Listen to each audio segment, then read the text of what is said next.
అక్కడ నడుతున్నది. ఎవరైనా చదవగలిగిన వాడు అంటే సామెతల 3వ అధ్యాయం 1వ వచనం నుంచి 5వ వచనం వరకు చదువు. సామెతలు 3వ అధ్యాయం 1వ వచనం నుంచి 5వ వచనం వరకు చదువు. అక్కడ మాత్రం తీసి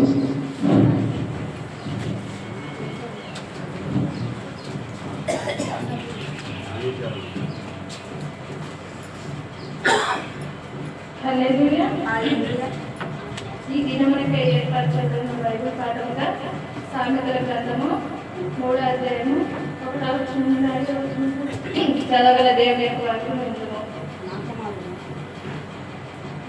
దయను సత్యమును ఎన్నడూ సామెతలు 3వ అధ్యాయం 1వ వచనం నుంచి 5వ వచనం. నా కుమారుడా, నా ఉపదేశమును మరవకుము, నా ఆజ్ఞలను హృదయపూర్వకంగా గైకొనుము. అది దీర్ఘాయువును సుఖజీవముతో గడుచు సంవత్సరములను శాంతిని నీకు కలగజేయును. దయను సత్యమును ఎన్నడను నేను విడిచిపోనీయకుము. వాటిని కంటక భూషణముగా ధరించుకొను. నీ హృదయమును పలక మీద వాటిని రాసుకోను. అప్పుడు దేవుని దృష్టి అందును మానవుల దృష్టి అందును నీవు దయనుంది మంచివాడవని అనిపించుకుందు. నీ స్వబుద్ధిని ఆధారం చేసుకొనక నీ పూర్ణ హృదయముతో యెహోవా యందు నమ్మిక ఉంచు. ఇంతవరకు చదవగల వాక్యం సరి అని.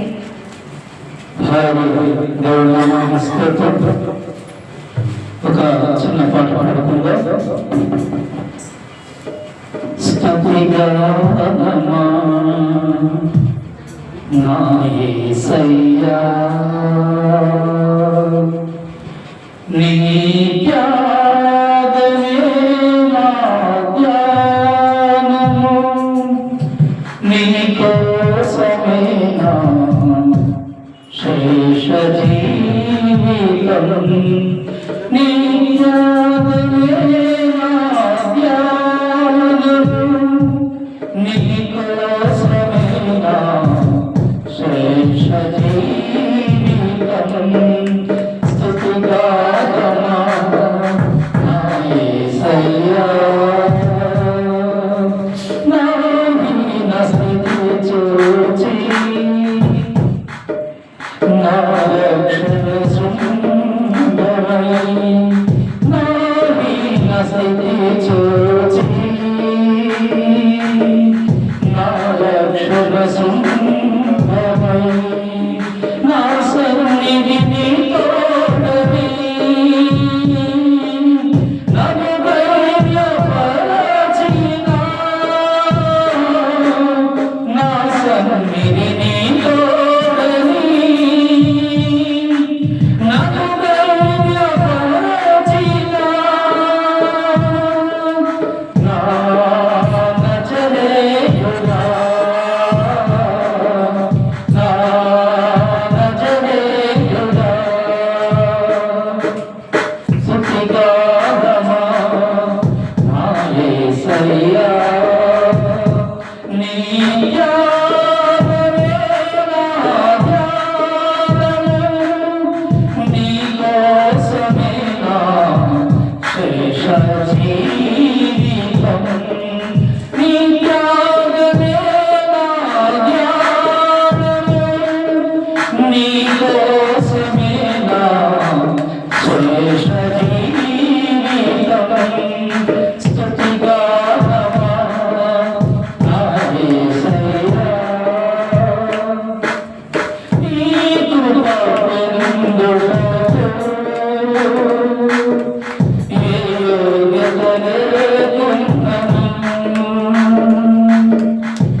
చిన్న ప్రార్థన చేసుకుందాం.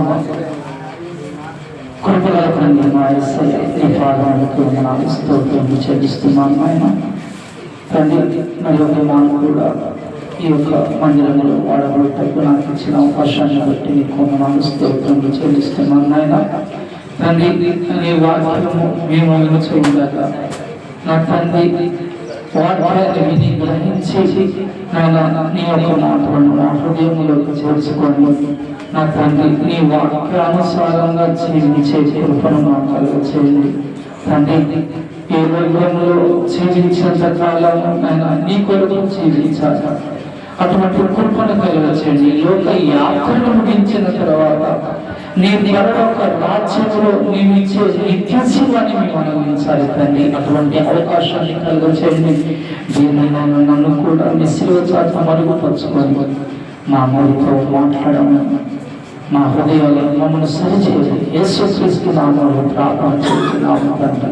ఆమేన్. దేవుడి నామానికి స్తోత్రం. హల్లెలూయా. గట్టిగా హల్లెలూయా. వాళ్ళ అంశం ఎవరు నీకు ఆధారం. ఏం చెప్పారు? ఎవరు నీకు ఆధారం? ఎవరు మనకు పిల్లలు ఉన్నారు, తల్లిదండ్రులు ఉన్నారు, ఒకవేళ ఉండకపోవచ్చు తల్లిదండ్రులు, బంధువులు ఉన్నారు, స్నేహితులు ఉన్నారు, ఉద్యోగాలు ఉన్నాయి, చేతి పనులు ఉన్నాయి, పాడి పంటలు అన్నీ ఉన్నాయి. మరి మనకి ఎవరు ఆధారం? ఎవరు నీకు ఆధారం? చెప్పాలి. ఎవరు తీసుకుంటున్నావు నీకు ఆధారం? ఇక్కడ మనం ఎవరిని తీసుకోవాలి ఆధారం అంటే ఏమి ఉన్నా కానీ మనకి భూమి మీద దేవుణ్ణి ఆధారముగా మనము చేసుకోవాలి. దేవుణ్ణి ఆధారముగా మన హృదయంలో చేసుకోవాలి. మన ఆలోచనలు కావాలి. ఆలోచనలను హృదయంలో ఉంచుకోవటం మాత్రమే కాదు, జ్ఞాపకానికి తెచ్చుకోవటం మాత్రమే కాదు, మన కుటుంబంలో ఏదైనా అవసరం వచ్చింది అన్నా, ఏదైనా శుభకార్యం అన్నా, ఇంకా ఏదైనా కానివ్వండి, మాకు ఆధారం అంటూ ఉంటే మా దేవుడే. మాకున్న సిరి సంపదలు కాదు, పాడి పంటలు ఇవన్నీ కాదు, మా స్నేహితులు కాదు, తల్లిదండ్రులు కాదు, పిల్లలు కాదు, మాకు ముఖ్య ఆధారం దేవుడే. ఒక మాట మిమ్మల్ని అడుగుతాను, ఏంటి అంటే భార్యాభర్తలు వివాహం చేసుకునేటప్పుడు ప్రమాణాలు చేసుకుంటారు. నీవు మరణించినంత వరకు, అంటే మరణించేంత వరకు నీకు తోడుగా ఉంటాను, అవతల మనిషి కూడా మరణించినంత వరకు నీకు తోడుగా ఉంటాను. ఎవరు మరణించినంత వరకు తోడుగా ఉండేది? భార్యాభర్తలు ఉన్నారు, భర్త చనిపోయారు. ఎవరు మరణించేంత వరకు అతను భర్త మరణించేంత వరకు భార్యకు తోడుగా ఉన్నారు. ఒకవేళ భార్య చనిపోయిందనుకోండి, ఆమె బట్టి ఉన్నంత వరకు భర్తకు తోడుగా ఉంటుంది. కానీ వీరిద్దరిలో భర్త ఉన్న చనిపోయినా, భార్య ఉన్న చనిపోయినా, భార్య ఉన్న చనిపోతే భర్త లాస్ట్ ఆయన బ్రతుకున్నంత కాలంలో భార్య చనిపోయింది కాబట్టి తోడుగా ఉండాలి. భర్త చనిపోతే భార్య లాస్ట్ బ్రతికున్నంత వరకు తోడుగా ఉండాలి. ఎవరు ఉంటారు మనకు తోడు? చెప్పండి, అర్థంగా చెప్పండి. దేవుడు. మరి ఈరోజు ఏం చెప్తున్నాం మనం? తెలుసు మాకేంటి, మా అబ్బాయి సాఫ్ట్వేర్ ఇంజనీర్, నెలకి 50 వస్తాయి, 60 వస్తాయి. రేపు మాకు కూర్చుంటుందా, మా పిల్లలుగా మనం పోషిస్తారు.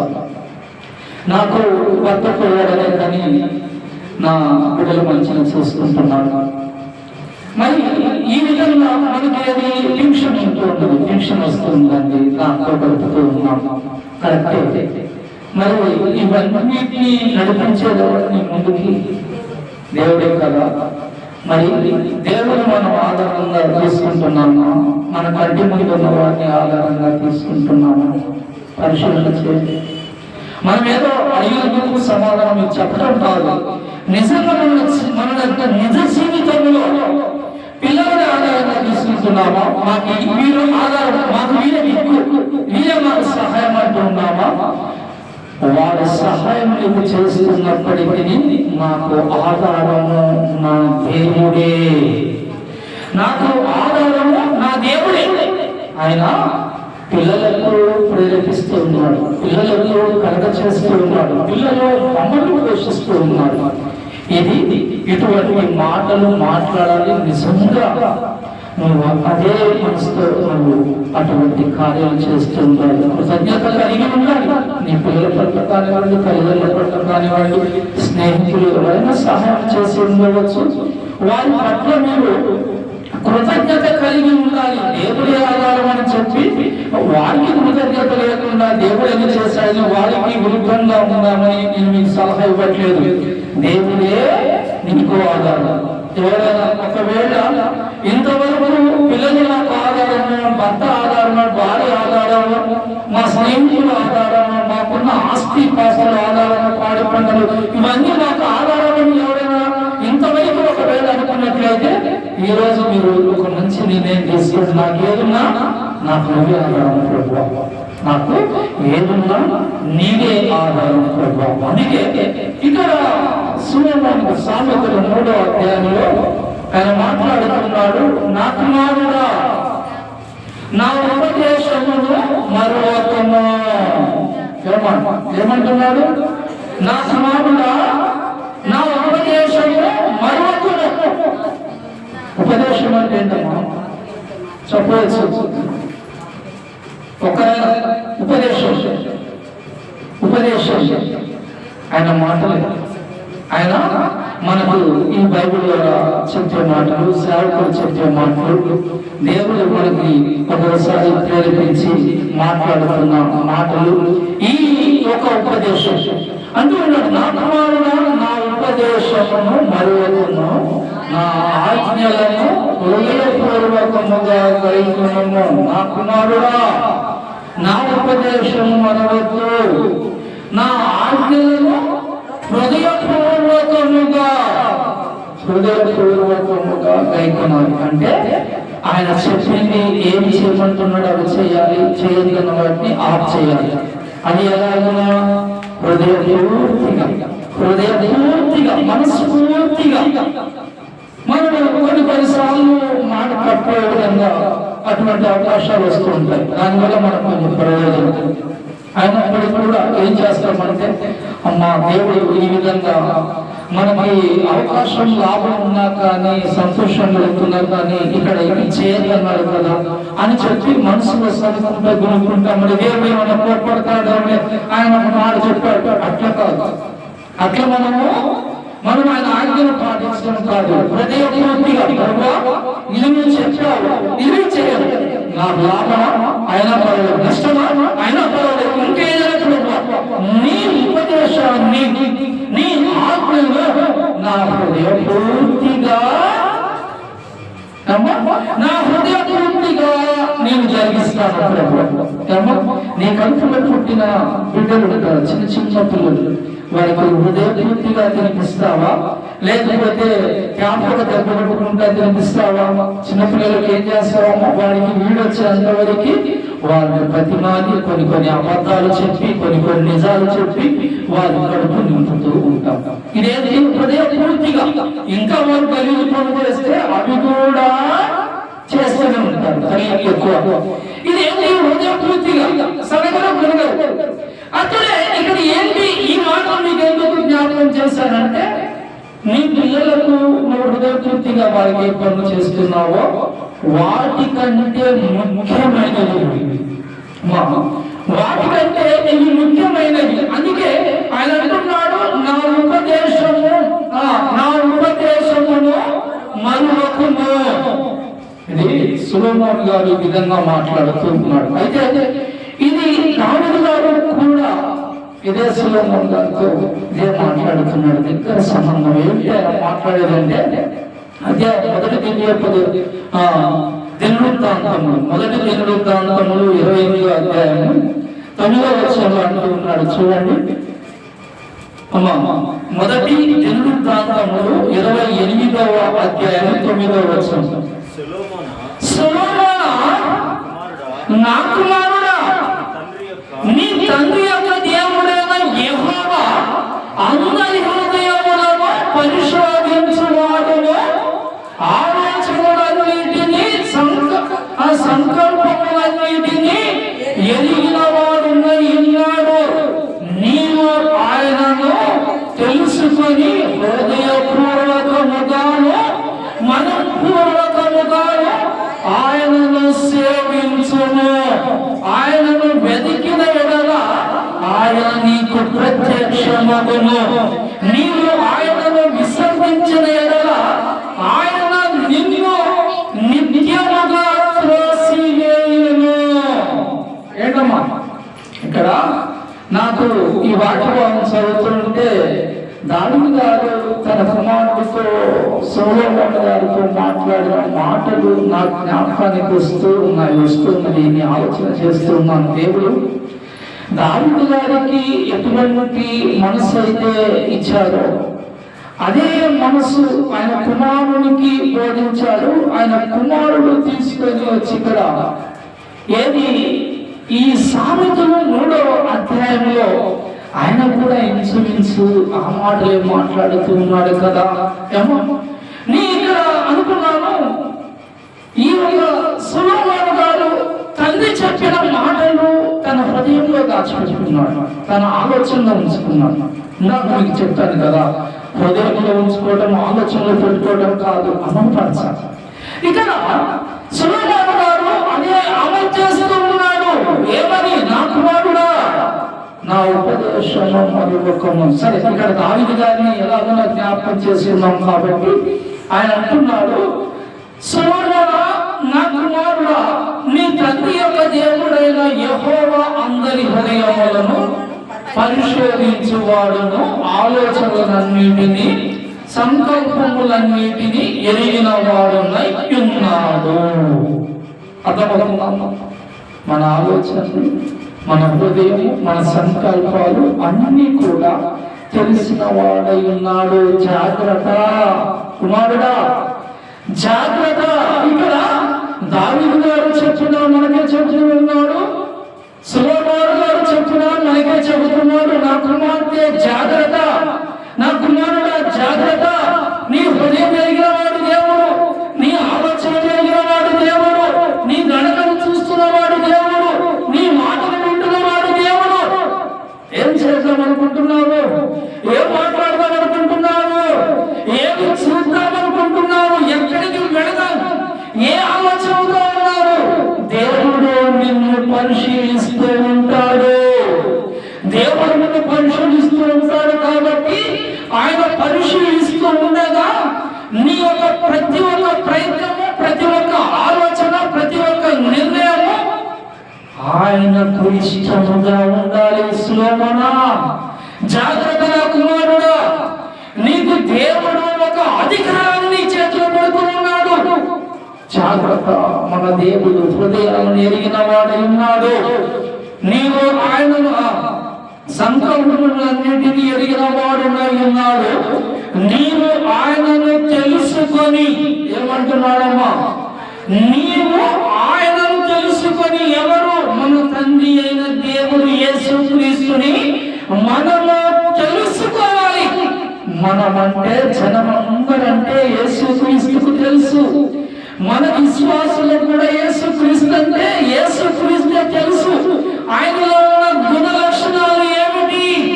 ఆయన మన నుంచి ఏమి కోరుకుంటూ ఉన్నాడు? యేసుక్రీస్తు నా రక్షకుడు, నా కొరకు వచ్చి నా కొరకు ప్రాణాలు పెట్టాడు, నీకు తెలుసు. కానీ ఆయన మన నుంచి కోరుకుంటూ ఉన్నాడు, అది తెలుసుకో.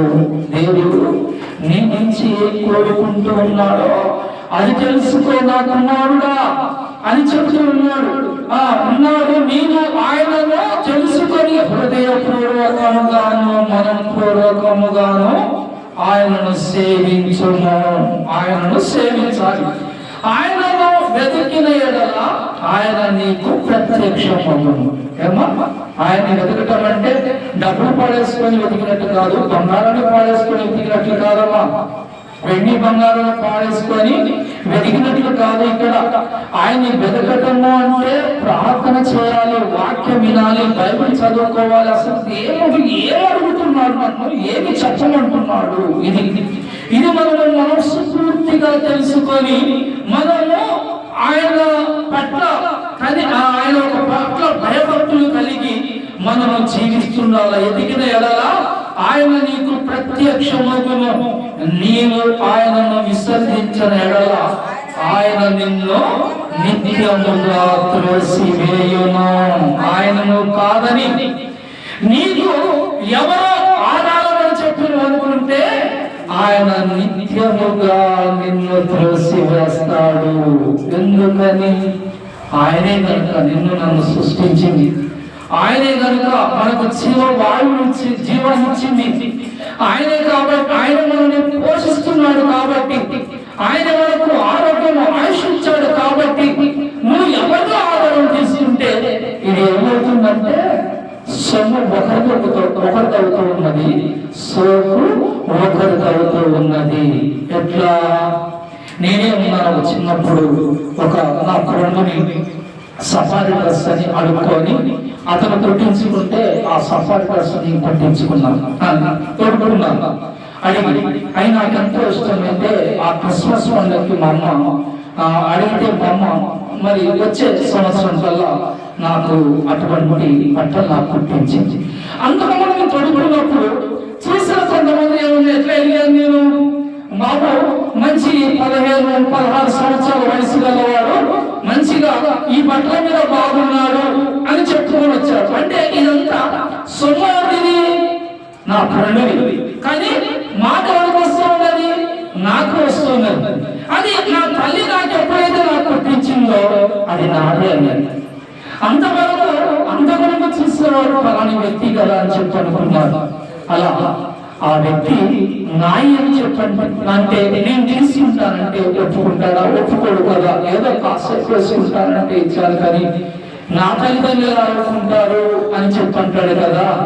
ఇక్కడ కొన్ని ఉదాహరణలు ఉపమానాలుగా ఎందుకు చెప్తారంటే కొంచెం అర్థం కావాలని. ఇక్కడ ఏంటంటే దేవుడు మనకు ఆధారమైంది, దేవుడు మనకు అన్ని చేసి పెడుతూ ఉంటే, అన్ని అవకాశాలు ఇస్తూ ఉంటే, మనం మనుషులను ఆధారముగా చేసుకోవటం తీసుకుంటే ఏమవుతుందంటే మనల్ని పూర్తిగా పక్కకు నెట్టి వేస్తాడు. అంటే నీకు ఎక్కడి నుంచి అయితే ఆదాయం వస్తుంది అనుకుంటున్నావో, ఎవరు నీకు ఆధారం అనుకుంటున్నావో, దేని ద్వారా పోషించబడుతున్నావు అనుకుంటున్నావో, అక్కడి నుంచి ఆయన నీకు అక్కడి నుంచి రాకుండా బిగబడతాడు. అప్పుడేం చేయాలి? మళ్ళీ ఎక్కడికి రావాలమ్మా? అంతా అయిపోయిన తర్వాత మళ్ళీ దేవుడి దగ్గర అందరూ అంటలేదు, అందరూ కాదమ్మా, అందరూ అవసరం లేకపోయినా దేవా నీవే నాకు ఆధారం అనేవారు ఉన్నారు. ఉండి లేక కూడా కొంతమంది నా పిల్లలు నాకున్నవే ఆధారం అనుకునేవారు ఉన్నారు. ఏమా అందుకే అట్లా నీ పిల్లలు నీకున్నాయే నీకు ఆధారం అనుకుంటే వాటిని తీసివేస్తాడమ్మా. ఎందుకంటే ఆయనకు నువ్వు కోపం తెప్పించావు, నువ్వు కోపం తెప్పించావు. అందుకే నీకు ఎక్కడి నుంచి అయితే నీకు పోషణ వస్తుందో అక్కడ బిగబడిన తర్వాత మళ్ళీ ఏసే దగ్గరికి వచ్చి బతిమాలుకుంటే మళ్ళీ ఆయన ఇప్పుడు కనికరిస్తాడు. అమ్మ అయితే ఇక్కడ నేను ఫస్ట్ చదివి వినిపించాను కదా. ఏది? సామెతలు. ఏం చెప్పాను? సామెతలు ఎన్నో వచ్చి ఫస్ట్ వచ్చిందమ్మా, మంచి పెట్టుకున్నారమ్మా. అదే 3వ అధ్యాయంలో 2వ వచనం నేను చదువుతున్నాను, చూడండమ్మా. అది దీర్ఘాయువును సుఖ జీవముతో. అమ్మ మంచిగా అర్థం చేసుకోండి. ఏవి మనం చదువుకున్న ఆ వచనాన్ని బట్టి వాటి మనము ఆయన ఉపదేశాన్ని ఆయన ఆజ్ఞలు గైకొంటే అవి మన కలగ అంటున్నాడు 2వ వచనంలో. అవి దీర్ఘాయువును సుఖ జీవముతో గడుపు సంవత్సరములు శాంతి నీకు కలుగజేయును. నీవు ఏనాడైతే ఈ యొక్క మాటలను అంగీకరించి ఆయన ఉపదేశాన్ని అంగీకరించి ఆయన ఆజ్ఞలను కలుపుకొని ఉంటావో అప్పుడు అవి నీకు దీర్ఘాయువును అవి కలగ చేస్తూ ఉన్నవి. అంతేకాదు సుఖ జీవనము భూమి మీద నీకు ఎన్ని సంవత్సరాలు ఇచ్చాడు ఆయుష్? 70, 80, 60 అంతవరకు కూడా నువ్వు సుఖ జీవనంతో అంటే అమ్మా ఇక్కడ ఎప్పుడే గుర్తుపెట్టుకోండి, సుఖ జీవనం అంటే కష్టాలు రావు, శ్రమలు రావు అని చెప్పట్లేదమ్మా. వస్తూనే ఉంటాయి, ఎలా వచ్చాయో అలా పోతూ ఉంటాయి. కాకపోతే కుంగిపోయేంత వరకు మనల్ని దేవుడు చేయడు. ఎందుకంటే ఆయన ఆజ్ఞలు, ఆయన ఉపదేశాన్ని విన్నాము, ఆయన ఆజ్ఞలు గైకొంటున్నాము కాబట్టి అందుకే అంటున్నాడు అవి నీకు దీర్ఘాయువును సుఖ జీవముతో గడుపు సంవత్సరములను. దీర్ఘాయువు సుఖ జీవము కలుగ చేసే ఒక అవకాశం భూమి మీద మనం ఉన్నంత వరకు కూడా మనకి అటువంటి అవకాశాన్ని ఆయన కలుగ చేస్తానంటున్నాడు. మళ్ళీ ఇక్కడికి మన తర్వాత తీసుకువస్తాను. దీనికి సంబంధించి 1 పేతురు 3వ అధ్యాయంలో కొన్ని మాటలు ఉన్నాయి, నేను చదువుతున్నాను. 1 పేతురు 3వ అధ్యాయం 10వ వచనం. జీవమును ప్రేమించి మంచి దినమును చూడగోరువాడు చెడ్డదాన్ని పలుకకుండా తన నాలుకను, కపటపు మాటలు చెప్పకుండా తన పెదవులను కాచుకొనవలెను. ఎవరు చూడాలనుకుంటున్నారు మంచి జీవాన్ని? అమ్మా, సుఖమైన జీవాన్ని ఎవరు చూడాలనుకుంటూ ఉన్నారు? ఎవరు అనుభవిస్తామనుకుంటున్నారు? అసలైన సుఖమైన నిత్య జీవం అనేది మనకి ఎక్కడ ఉందో మనందరికీ తెలుసు. ఎక్కడుందమ్మా? అమ్మా, పరలోక రాజ్యంలో నిత్య జీవనం కొరకు యేసయ్య ఉంచాలని మా విశ్వాసం అందరికీ తెలిసిందే. అయితే ఇక్కడ అంటున్నారు జీవమును ప్రేమించి మంచి దినమును చూడగోరువాడు చెడ్డదాన్ని పలుకకుండా తన నాలుకను, కపటపు మాటలు చెప్పకుండా తన పెదవులను కాచుకొనవలెను.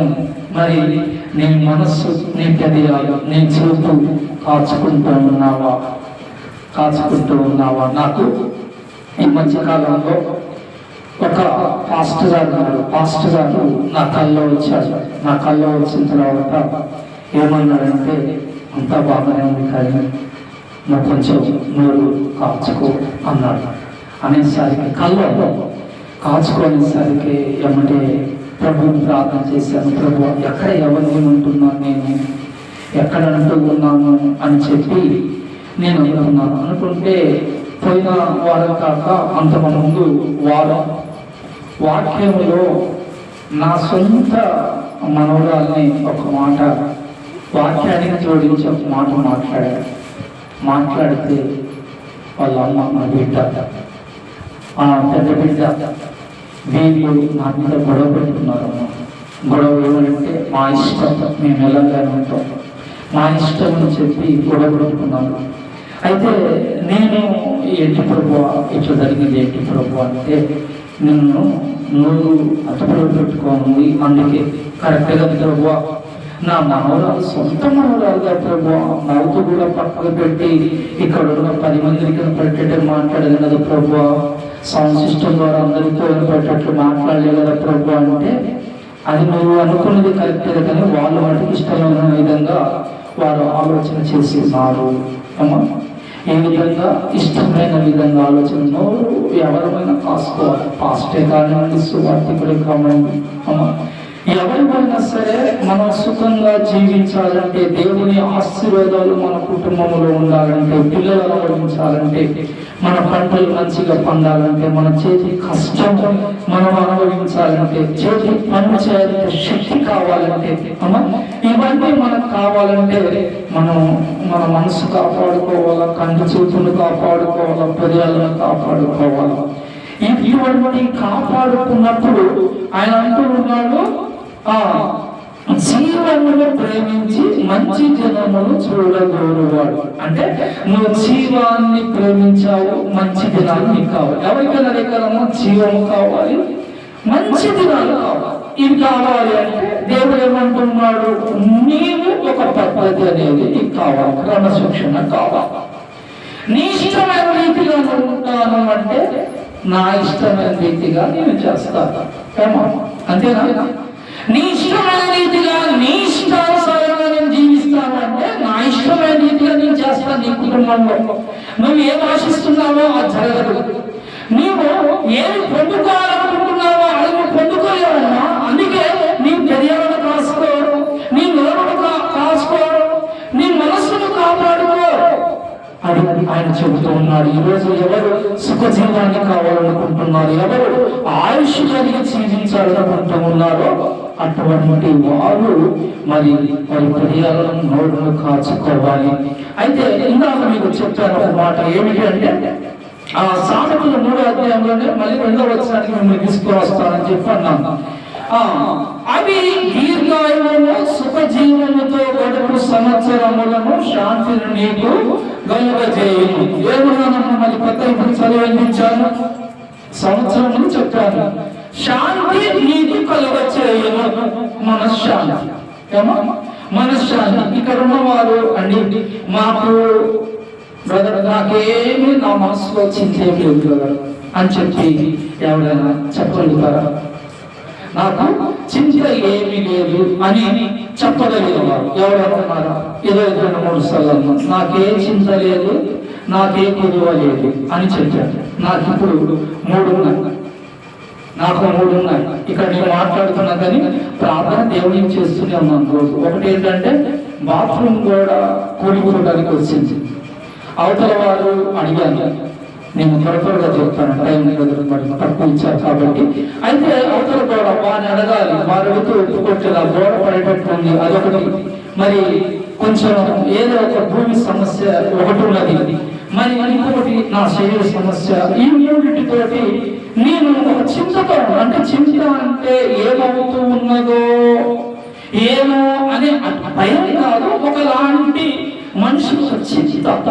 ఎప్పుడు ప్రభావ చేసేది ఇవ్వలేతుంది కదా, ఎప్పుడు ప్రభావ, ఈ విధంగా నేను చింత కలిగి ఉన్నాను.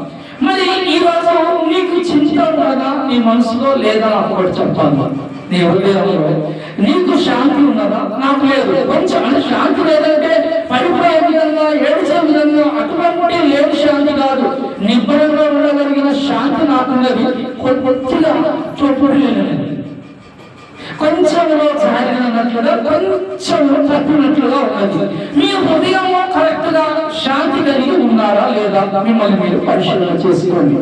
అందుకే ఇక్కడ ఏమంటున్నాడు అంటే మీకు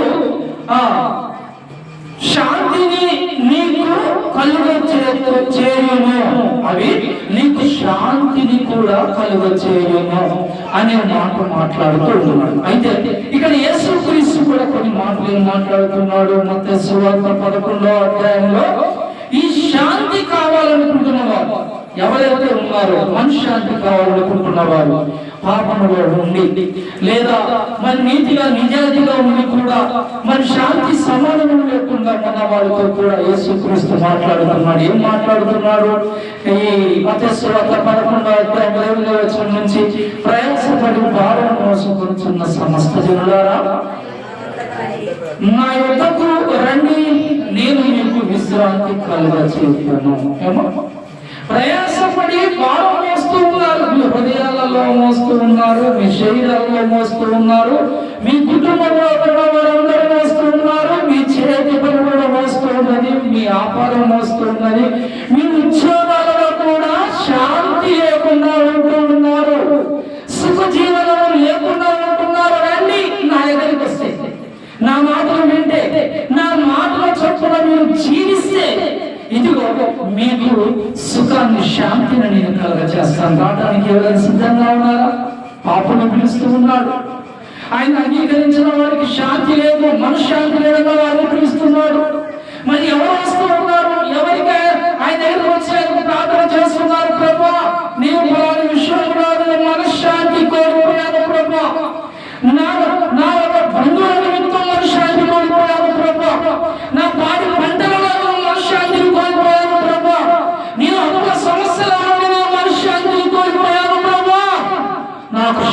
సమాధానం కావాలా ప్రభా? ఎలా వస్తున్నది? అప్పుల బాధలో ఉన్నవాడు అప్పుల బాధలో సమాధానం లేని స్థితిలో ఉంటాడు. అవతల ఆదాయం లేదు, పిల్లలు చదివేయాలి, ఇంటికి కిరాయి కట్టుకోవాలి, ఇల్లు కలవాలి, సంపాదన తక్కువ, ఎలా ఎక్కడి నుంచి తీరుతున్నది సమస్య? ఆయన దగ్గరికి వస్తే నిజముగా నీవు హృదయపూర్తిగా మనసు పూర్తిగా నీవు ఒక విశ్వాసంగా దేవుడి దగ్గరికి వచ్చి ప్రభువా నా స్థితిగతులు ఈ విధంగా ఉన్నాయి ప్రభువా, ఎక్కడ నేను తప్పు అడిగేశానా? నా వ్యాపారంలో తప్పుడు అడిగేశానా? నా పిల్లల విషయంలో తప్పుడు అడిగేశానా? ఎక్కడ నేను తప్పుడు అడిగేశాను ప్రభువా? నన్ను సరిచేయి ప్రభువా. నాకు శాంతి లేదు ప్రభువా, నాకు సమాధానం లేదు ప్రభువా. ఎవరినైనా నాకు దిక్కు, అంతే కదా, ఎవరు దిక్కు? మనకు సమాధానం కలగజేసే మన యేసుక్రీస్తే మనకు దిక్కు రావాలన్నప్పుడు ఆయన దగ్గరికి వచ్చి ఆయన పాదాలు పట్టుకొని నువ్వు అడుగు. నీకు పరిష్కారం చూపించకపోతే అప్పుడు అడుగు. నీ హృదయములో కనిపితనం, మోసం, అబద్ధం, బయట వేషధారణ జీవితం జీవిస్తూ దేవుని దగ్గర ప్రార్థన చేయకుండా, దేవుని యొక్క నిర్ణయం కలగకుండా, దేవుని అభిప్రాయం ఏంటి నా పట్ల ఏమై ఉన్నది, దేవుని అభిప్రాయం నిర్ణయం ఏమై ఉన్నది అనేది తెలుసుకోకుండా నువ్వు ఒక విశ్వాసం ఉండి వ్యాపారాలు చేస్తూ ఉన్నావు, పిల్లల నిమిత్తం ఉద్యోగాలు చేపిస్తూ ఉన్నాడు. ఆయన ఏ ఉద్యోగం చేయాలని కోరుతూ ఉన్నాడు, ఏ వ్యాపారం చేయాలని కోరుతూ ఉన్నాడు తెలియదా విశ్వాసికి? లోకంలో ఉన్నాయన్నీ తెలుసుకుంటావు కదా. దేవుడి దగ్గరికి రావాలి, నీకు మనశ్శాంతి లేదు, ఆ మనశ్శాంతి ఎలా సంపాదించుకోవాలో నీకు తెలియదా? తెలుసు నీకు. ఆయన ఎందుకు రావట్లేదంటే నీ కంటి ముందు ఉన్న మనుషులు చెబుతుంటే వింటున్నావు, నీ కంటి ముందు జీవిస్తున్న మనుషులు చూస్తున్నావు, వాళ్ళను పట్టించుకొని అదే ఆ విధంగా కుంగిపోతూ ఉన్నావు. ఎక్కడ వేసినా గొంగలి అక్కడే. ఎందుకుంటున్నావు? ఆకలి తీరిన వాడు 100 చెప్తాడమ్మా, నాకు ఆకలి తీరేది కాకపోతే ఆకలి తీరిన వాడు ఈ మాట చెప్తున్నా, ఆకలి తీరిన వాడు ఈ మాట చెప్తున్నా, ఇది సత్యం, ఇది సత్యం. ఎక్కడ వేసిన బొమ్మలు ఎక్కడ ఎందుకుంటుందంటే నీలో నిజమైన విశ్వాసము లేదు, నిజమైన క్రియ లేదు, దేవుని దగ్గరికి రావడం లేదు. నువ్వు వచ్చి చేస్తే నీ అప్పుల సమస్యను సరే తీర్చుకునే అవకాశం నీకు ఇస్తాడు. నీకు దేవుని ఆధారముగా నువ్వు చేసుకోవటం లేదు, మనుషులను ఆధారంగా తీసుకుంటున్నావు, నీ స్వబుద్ధిని ఆధారంగా తీసుకుంటున్నావు. అందుకే నువ్వు ఎక్కడ వేసిన బొమ్మలు అక్కడే అన్నట్లుగా ఉంటున్నావు. చేస్తుంటావా ఈరోజు పరిశీలన? నీ హృదయాన్ని పరిశీలించుకుంటావా? నీ శరీరం నిమిత్తం పరిశీలించుకుంటావా? నీ మాట నిమిత్తం పరిశీలించుకుంటావా? నువ్వు చూస్తూ ఉన్న చూపు నిమిత్తం పరిశీలించుకుంటావా? పరిశీలన సరి అయినదిగా ఉండాలి. పరిశీలన చేసుకొని అది ఒక నిర్ణయానికి మనము రావాలి. ఇక్కడ నేను ఇంకొంచెం ముందుకు మిమ్మల్ని తీసుకొని వెళ్తాను. ఇక్కడ చూద్దాం, సామెతలు 3వ అధ్యాయం. ఇందాక ఎంతవరకు చదివించాలమ్మా? సామెతలో 2వ అధ్యాయము 7వ వచనం చెప్పానమ్మా.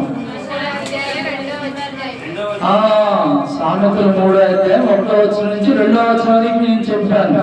ఇప్పుడు 3వ వచనం దగ్గరికి వస్తున్నాను. దయను సత్యమును ఎన్నడూ నిన్ను విడిచిపోనీయకుము. ఏమా? దయాట సత్యమట ఎన్నడూ నిన్ను విడిచి పోనీయకుము. అమ్మా అని ఎవరైనా ఇంటి ముందుకు వస్తే పోయిరా బాబు, ఇదేనా దయ? ఏమా ఇదేనా దయ? అమ్మా మా పిల్లలు హాస్పిటల్లో ఉన్నాడమ్మా, ఒక 1000 రూపాయలు కావాలి, ఇంట్లో 10,000 ఉన్నాయి, లేవు అమ్మా, ఇదేనా దయ? అప్పమ్మా లేవు, ఇదేనా దయ? ఇటువంటి దయ అమ్మా? ఆయన అంటున్నాడు, దయను సత్యమును ఎన్నడూ విడువకుము. ఒక వ్యక్తి ఉన్నాడు, నాకు తెలిసిన వ్యక్తి. ఆయన ఏంటంటే బిడ్డను చూడు, కొడుకును చూడు, కోళ్ళను చూడు. ఆయన ఏంటంటే ఎవరి దగ్గర ఆ న్యాయం ఉంటే వారికి వెళ్ళే పడుకుంటాడు. అందుకని చెప్పి చిన్న చిన్న గొడవలు అయితే ఆయన పిలవరు. ఆ బజార్లో వాళ్ళ బంధువులు ఆయన పిలవరు. ఎందుకంటే ఆయన మనం చాయ్ పోసినా లేకపోతే ఇంకేమైనా పెట్టినా తింటాడు, కానీ న్యాయం ఏంటంటే అదే మాట్లాడతాడు. మనకెందుకు అలా అంటాడు? అందుకే ఆ వ్యక్తిని పిలవరు. ఆ వ్యక్తి చాలా కాలం బాధపడుతూ ఏంటి ఇంతమందిని చూసుకుంటున్నాను అనుకోవట్లేదంటే దాంట్లో ఉన్నవారు బాబు ఎవరు పెట్టినా తింటావు అంటే మరి ఒక దగ్గరికి పోయినప్పుడు ఛాయ్ ఇచ్చినప్పుడు తాగాలి కదా, ఇంత తిండి పెట్టినప్పుడు తినాలి కదా. మరి మేము పెట్టించాము మాకు మాట్లాడాలంటే మనం సత్యం విడిచిపెట్టేవాడు కాదు. అసలు సత్యము యేసుక్రీస్తు. ఆయన అనుసరించే మనం కూడా సత్యాన్ని విడిచిపెడితే ఇంకెందుకు చెప్పండి? సత్యాన్ని విడిచిపెడితే ఎట్లా, దేవుని విడిచిపెడితే ఎట్లా?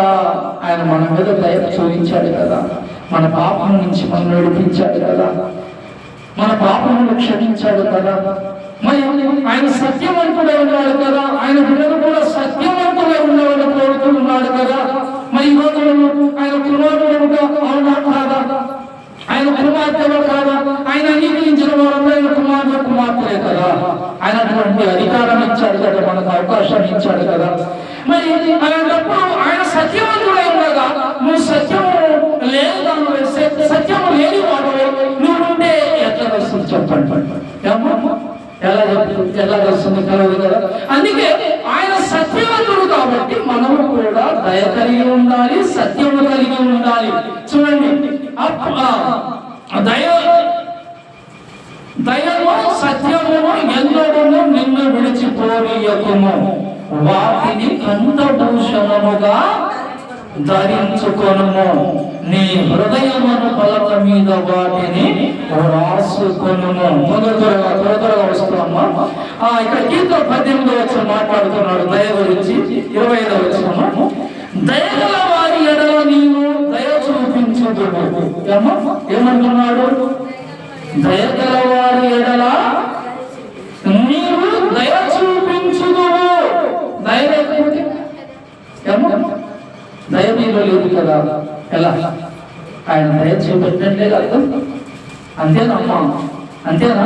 ఆయన ఏమనుకున్నాడు? దయగల వారి ఎడల నీవు దయ చూపించుదువు. ఒకటి మనం తెలుసుకోవాల్సింది ఏంటంటే, మనము పాపులుగా దయా దాక్షిణ్యాలు ఏమీ లేకుండా ఉన్నప్పుడే ఆయన మన మీద దయ చూపించాడు. మనం ఈరోజు ఆయన పిల్లలుగా ఉన్నాం. ఇప్పుడు ఆయన ఏమంటున్నాడంటే, నా కుమారుడుగా కుమార్తెగా ఉన్నారు కదా, మీ మీద నేను దయ చూపించాను కదా, మీరు కూడా ఇక నుంచి దయ చూపించాలి. ఒకవేళ మీరు దయ చూపించలేదనుకో నేను కూడా చూపించాను. నేను కూడా దయ చూపించను. దయగల వారి ఎడల నీవు దయ చూపించును, యథార్థవంతుల ఎడల యథార్థవంతుడుగా నుండుము. ఇంకా పొడిగించి ఆయన పని లేదమ్మా.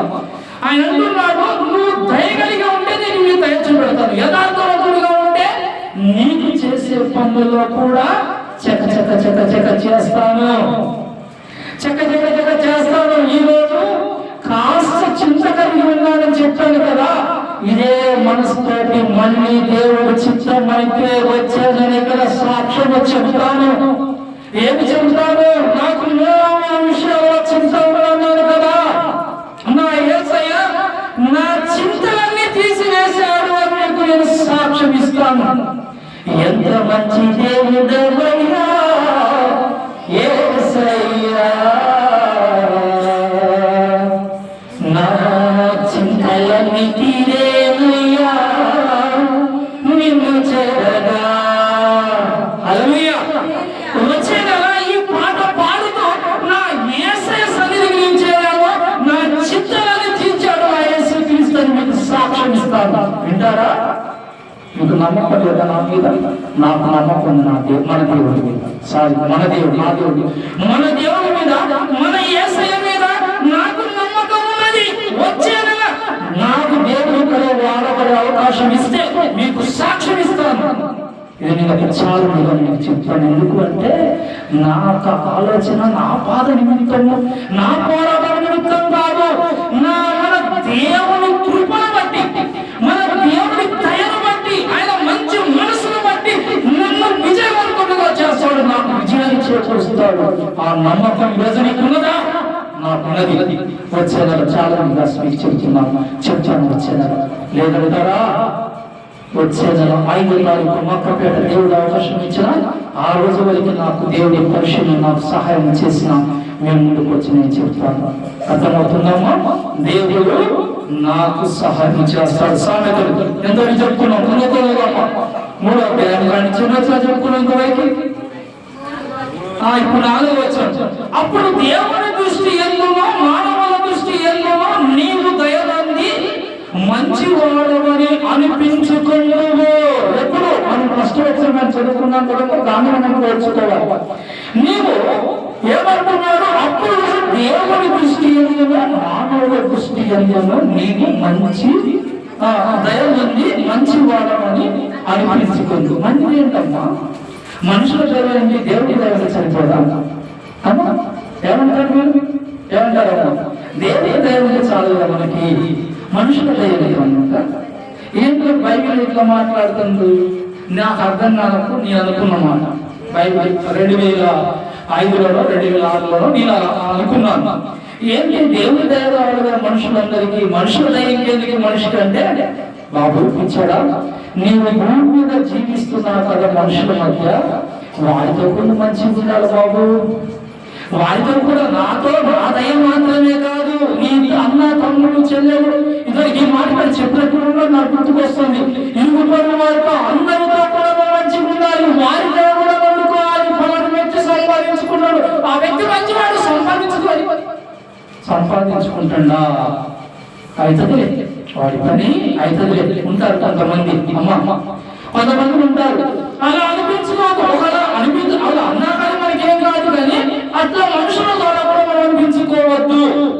అందుకే దేవుని దయ కావాలి, మనుషుల దయ కూడా. భూమి మీద నువ్వు మంచి వాడు అనిపించుకోవాలి.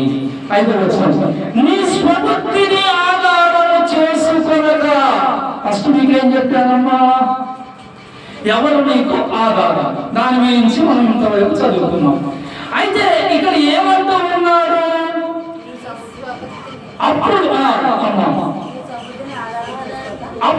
దేవుని దృష్టి 5వ వచనం.